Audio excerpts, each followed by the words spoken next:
The journey was very good, and the support that they gave us was substantial, as well as the kind of program that they have designed is very nice. So it's very impactful and insightful as well. Hi, this is Vaibhavi. I have just completed my HR and Analytics course from IIT Roorkee.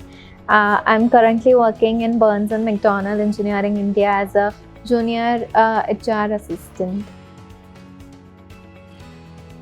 As an HR professional, I think that upskilling myself with something in technology and analytics is very important. And as I surfed on the internet, what all courses that I could do, this was one of the best courses that I could find, and that is why I enrolled and got myself certified.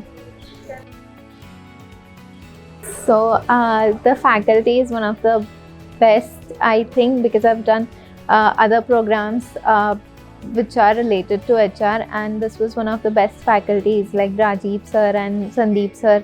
They're very informative and would also give you like real life situations where you'll have to pick your brains and do a little case studies, and you'll find new answers to the questions that you've never really had a guidance towards. So yeah, yes, for sure, because of the faculty, because they're very nice and very impactful.